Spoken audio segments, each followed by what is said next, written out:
Hello everyone, this is Ravi and welcome to अब देखिएगा India.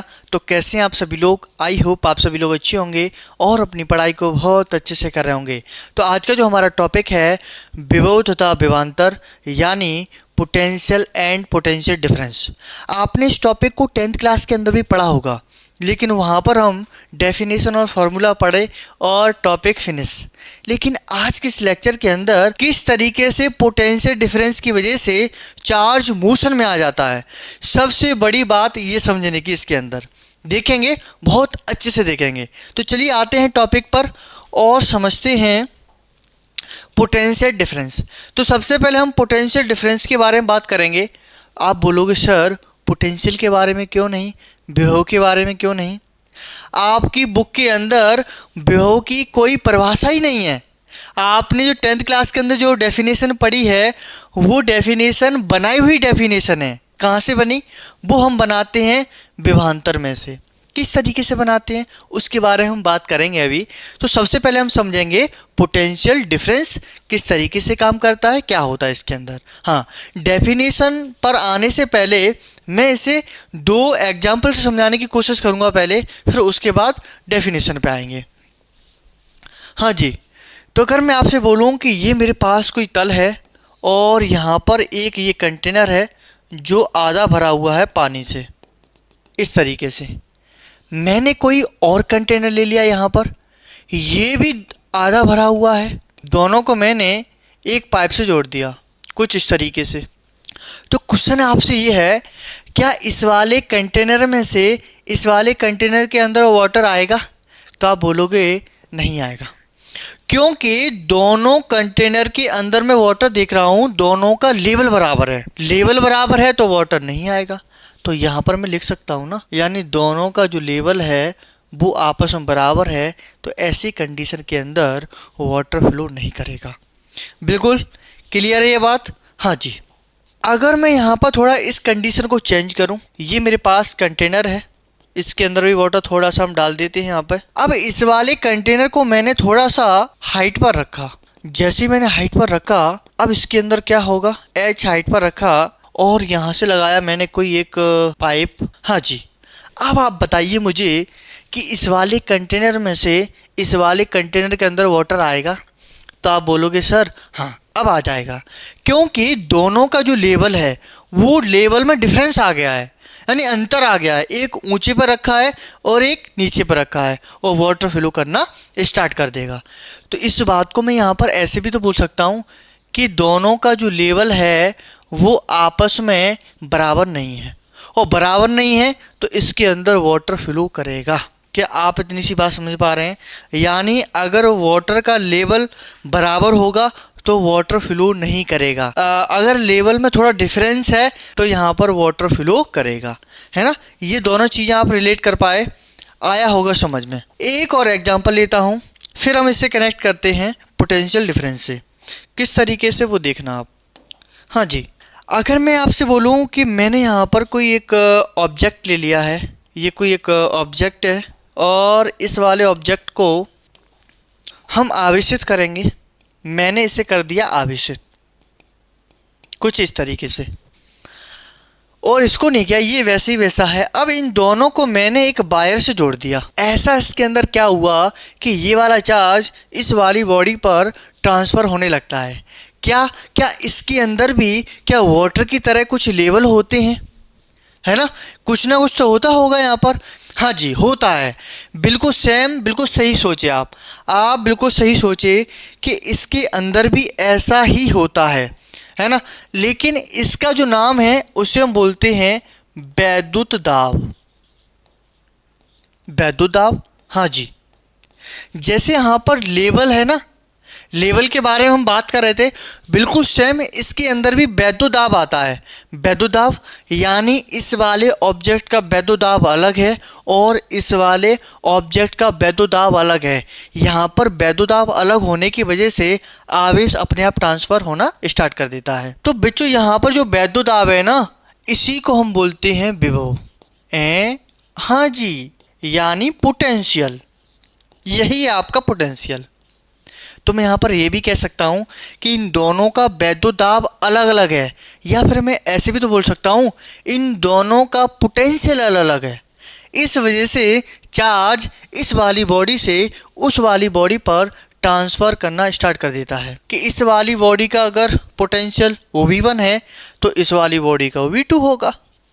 बिल्कुल सेम इससे रिलेट करिए आप लोग, जैसे यहाँ पर हम लेवल के बारे में बात करते हैं, बिल्कुल सेम यहाँ पर पोटेंशियल के बारे में है। ये जो यहाँ पर कंडीशन दे रखी है, मैंने बोला कि अगर इन दोनों का लेवल बराबर हो जाता है तो यहाँ पर वाटर का फ्लो नहीं होता है। अगर मैं आपसे बोलूँ कि अगर यहाँ पर V1 बराबर V2, पहली कंडीशन ये है, अगर यहाँ पर V1 बराबर V2, अगर इन दोनों के पोटेंशियल आपस में बराबर हो जाते हैं तो क्या यहाँ पर चार्ज फ्लो होगा? बताओ। तो आप बोलोगे नहीं। जैसे यहाँ पर वाटर का फ्लो नहीं हो रहा था, उसी प्रकार से अगर इन दोनों का पोटेंशियल आपस में बराबर होगा तो चार्ज फ्लो नहीं होगा। तो मैं यहाँ पे लिख सकता हूँ चार्ज फ्लो नहीं होगा। दूसरी कंडीशन के अंदर मैं देखूँ, अगर इन दोनों का पोटेंशियल आपस में बराबर नहीं होता है, यानी इसका पोटेंशियल अलग है, इसका पोटेंशियल अलग है, तो यहाँ पर चार्ज अपने आप ट्रांसफ़र होना शुरू कर देता है। सिंपल सी बात है। तो मैं यहाँ पर कह सकता हूँ कि इस केस के अंदर चार्ज फ्लो करेगा। आया बात समझ में? बिल्कुल। अब मुझे एक बात बताओ, पहली कंडीशन के अंदर मैं बात कर रहा हूँ कि यहाँ पर V1 बराबर V2, ये दोनों पोटेंशियल आपस में इक्वल हैं, बराबर हैं। अब इन दोनों का मैं अंतर लेना चाहूँ, जैसे हम बात करते हैं विभवांतर। विभवांतर क्या है? विभव में अंतर। तो पहला विभव, दूसरा विभव, इन दोनों का मैं अंतर देखना चाहूँ।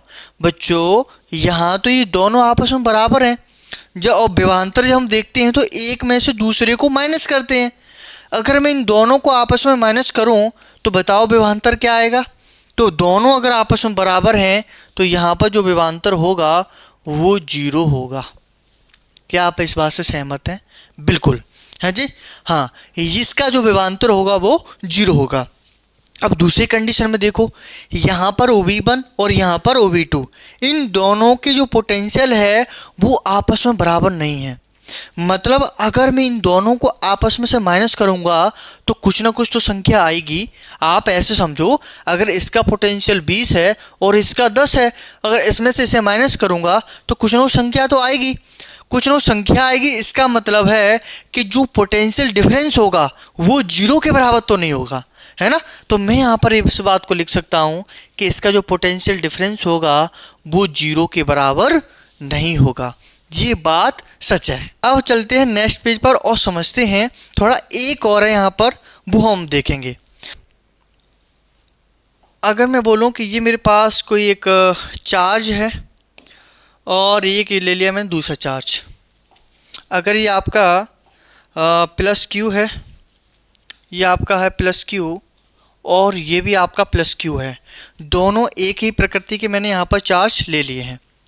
अब यहाँ पर क्या होता है कि ये दोनों चार्ज एक दूसरे को रिपेल कर रहे होंगे, प्रतिकर्षित कर रहे होंगे।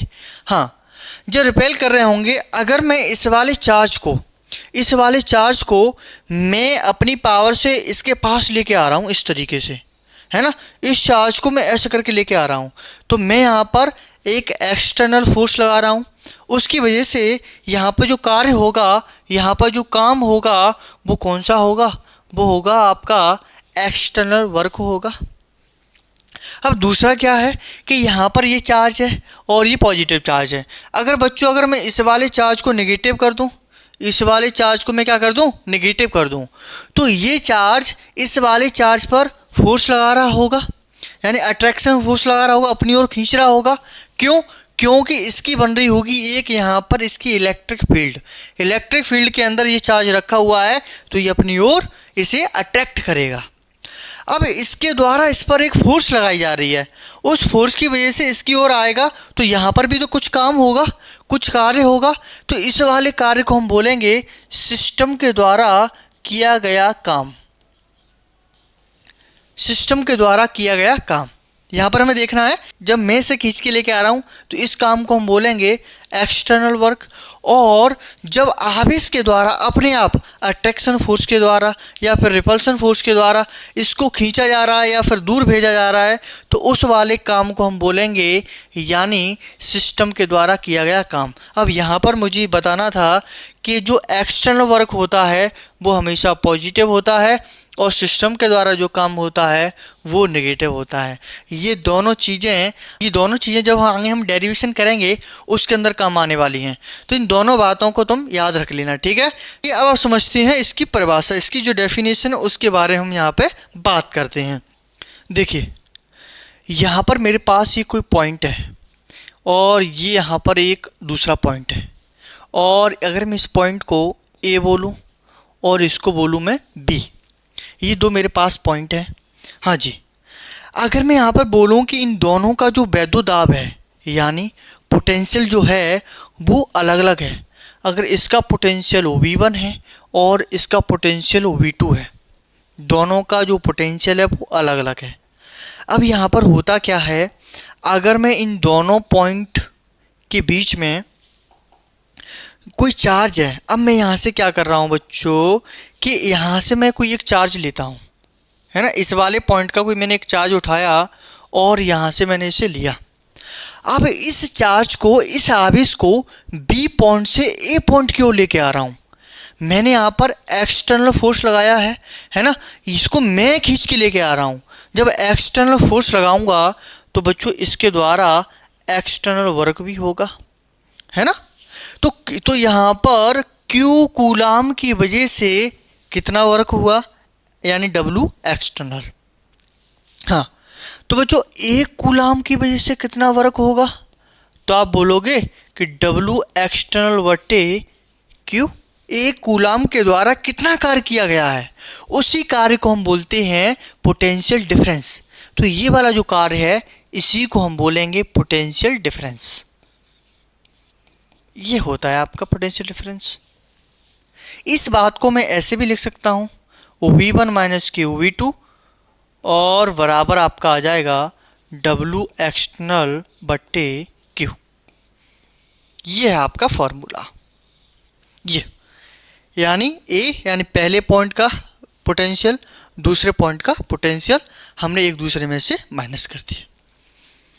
तो ये है आपका पोटेंशियल डिफरेंस। अगर इस बात को हमें परिभाषित करना हो तो किस तरीके से करेंगे, कर सकते हैं। इसमें अगर हमें इसे परिभाषित करना है तो कुछ रटने का काम नहीं है। मैंने आपसे पहले ही बोला है कि फिजिक्स के अंदर रटने का कोई भी काम नहीं है। अगर हम इसे अच्छे से समझें, इसकी गहराई तक जाएं, तो इस बात को हम लिख भी सकते हैं, देख देख के लिख सकते हैं। परिभाषा इसी में से बनेगी। देखो कैसे, बताओ। यहाँ पर मैं कह सकता हूँ कि Q आवेश को कैसे बोलूँगा बच्चों, बताओ। Q कूलाम आवेश को एक बिंदु से दूसरे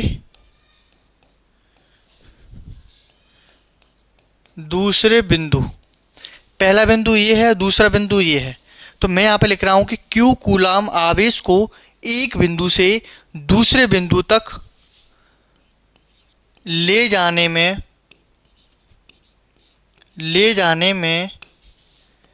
किया गया कार्य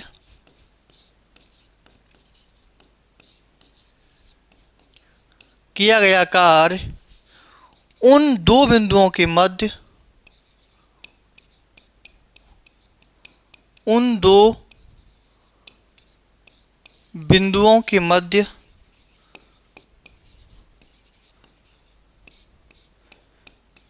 विभवांतर कहलाता है।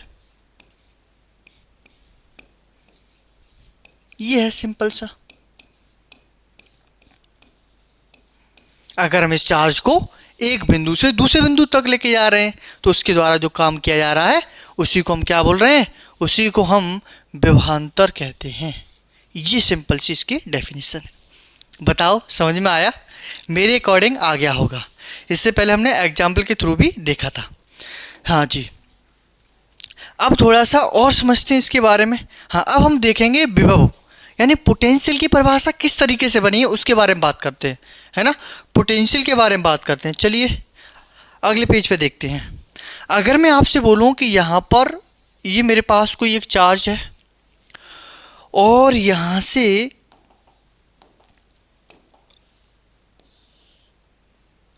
से अनंत पर यहाँ पर मैंने रख दिया कोई एक अन्य आवेश।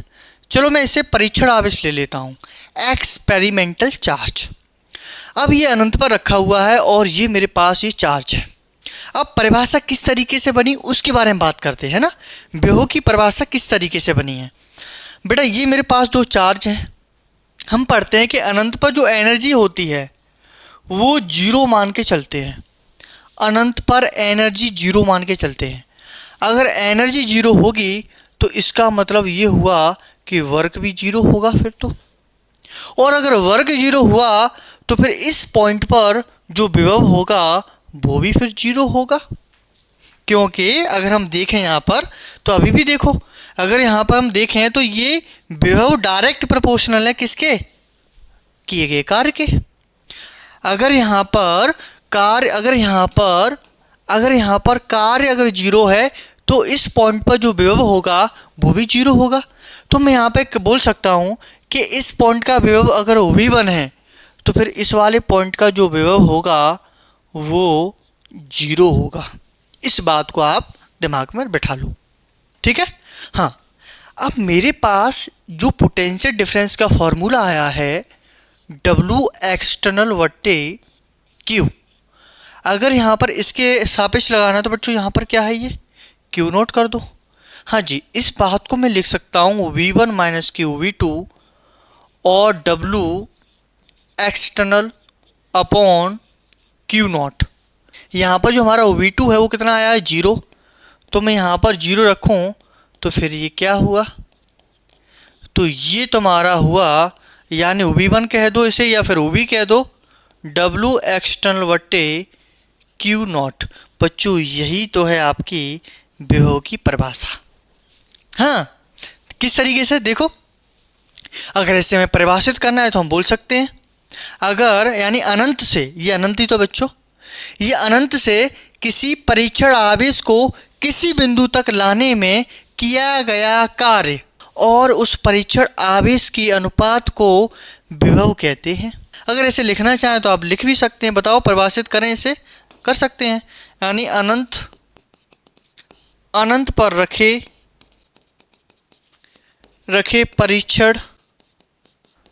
परीक्षण आवेश को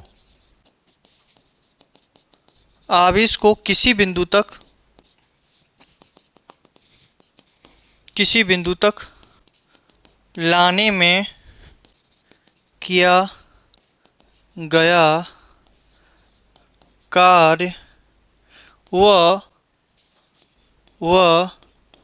परीक्षण आवेश के अनुपात को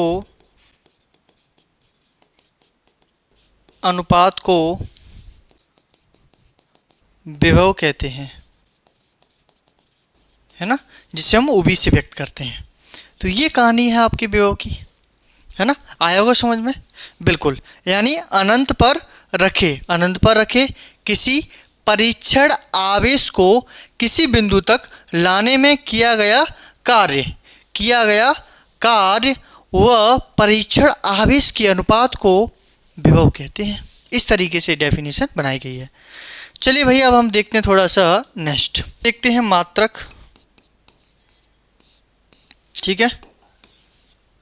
अब मात्रक को, अब देखो बच्चों याद कुछ भी नहीं करना है, मैंने बोला याद नहीं करना है। मेरी क्लास के अंदर याद करने का कोई समस्या नहीं भाई, याद नहीं करना है। फॉर्मूला क्या था हमारे पास, change OB W external upon Q, यही तो था, Q नोट कह दो, यही था ना। हाँ जी, अगर मुझे इसका मात्रक निकालना है, किस तरीके से निकालेंगे वो देखो बेटा। W कार्य का मात्रक क्या होता है, कार्य का मात्रक ये तो पता होगा आपका, यानी जूल। और यहाँ पर आवेश है, आवेश का कूलाम को हम व्यक्त कर सकते हैं C से।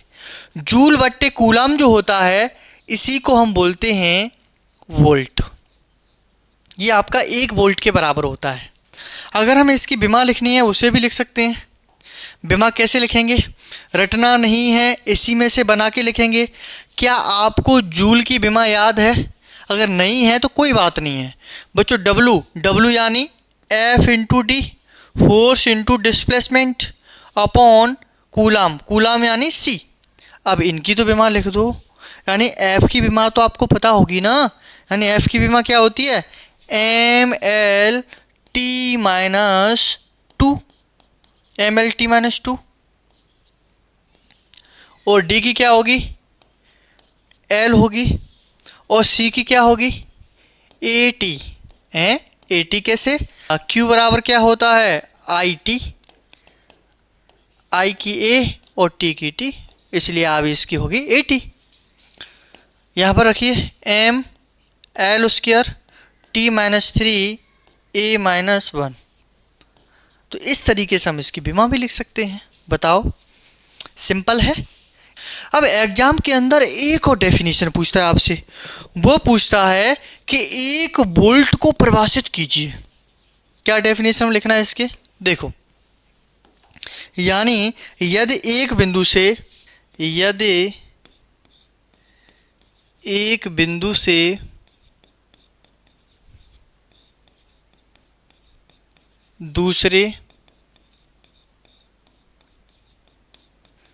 दूसरे बिंदु तक एक कूलाम आवेश को ले जाने में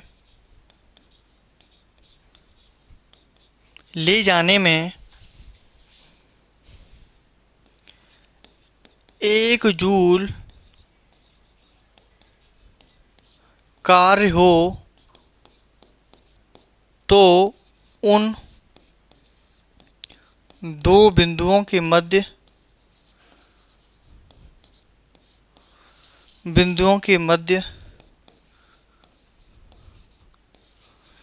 एक वोल्ट विभवांतर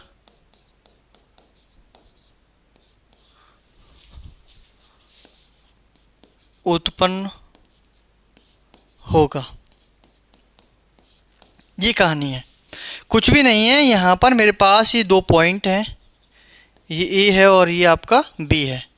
2 पॉइंट पर मैं क्या करूँगा बच्चों कि एक कूलाम आवेश को बी से ए की तरफ लेके जा रहा हूँ और इसके द्वारा जो काम किया जा रहा है वो 1 जूल किया जा रहा हो, तो इन दोनों सिरों पर जो विभवांतर उत्पन्न होगा वो आपका 1 वोल्ट होगा। बस इतनी सी बात है और कुछ भी नहीं है ना? आया होगा समझ में? बिल्कुल। तो 1 वोल्ट की परिभाषा भी पूछता है एग्जाम के अंदर, कई बार आ चुकी है, आप लोग देख सकते हैं। तो कुछ इस तरीके से है, ठीक है। हाँ जी, तो ये छोटा सा टॉपिक था और आई थिंक आपको ये सारी बातें समझ में आ गई होंगी। तो चलिए हम मिलते हैं नेक्स्ट लेक्चर के अंदर, तब तक के लिए जय हिंद।